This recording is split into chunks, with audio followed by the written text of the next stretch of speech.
Hello student, how are you? I am going to teach class 4 subject SST chapter 1 history and its source. What is history?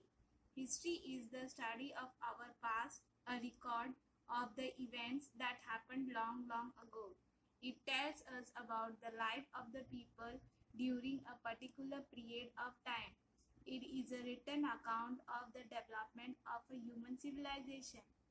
It is an history is a record which what happened long ago and give information about human civilization. History helps us to understand the political and social system, economic activities and culture of people, and the causes and effects of the events in a sequence. History not only looks at important events such as war, revolution, changes of government and great inventions, but also explain why and how. It is the story of the progress of a man from the beginning of civilization to the present time in a chronological order. History or his story is indeed the story of a man. History give an information and also the great invention done in the past, and from the past from to the present time it give an information. Relevance of history. Why do we study the past? We study the past to learn how our forefathers lived. History is a link between the past and the present. Every new thing invented and every new idea has its origin in the past. History tells us about kings, queens, and about the life of ordinary people. History gives an information how our forefather lives. It links between the past and the present, and it gives information about king, queens, and ordinary people. We learn about the achievement of great men, how they change people, lives, and influence not only them but future generation also. It answers many questions about past events. History helps us to understand our society. In India, we have different kinds of people, languages, and religions. History tells us how we came together.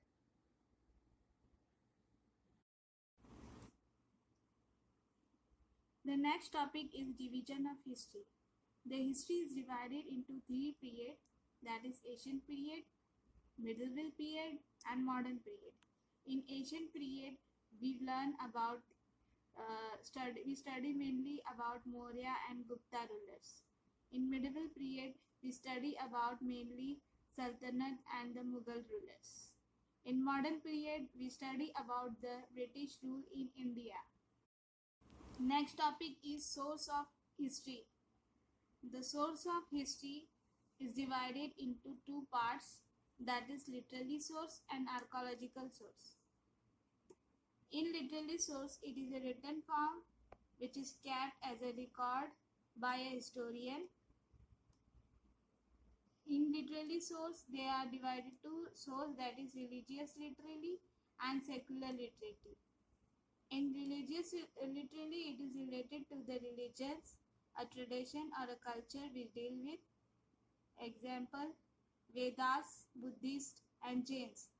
In Hindu, there is a holy book or epic book, that is Ramayana, Mahabharata, Gita.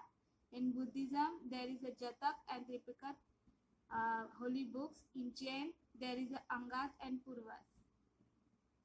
In secular, there are most famous person write their books like Arthashastra is written by Kautilya, etc. Archaeological source.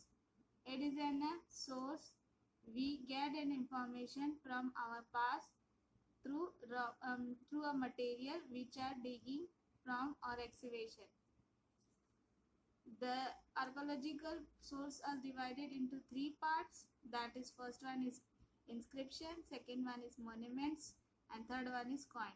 Inscription, it is written form in stone or metal. Example, rock, pillar, building. Monuments is old building which are important. Means monument deal with the old building such as caves, temple, forts. Forts can be a Qutub Minar, Building can be a Taj Mahal, which represent the Mughal emperor, etc. Coin, it shows the economic prosperity. Coins means at that time the coin was used to do a trade and commerce. The coin can be a metal coin, gold coin.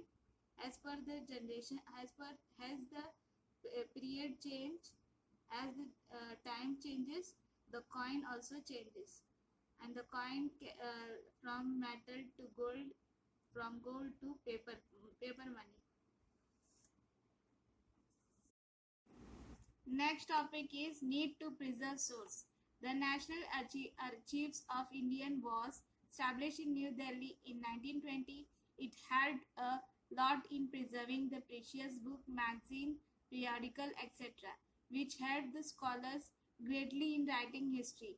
Many big or small museums are located in different cities of India where we can see the object belonging to the past.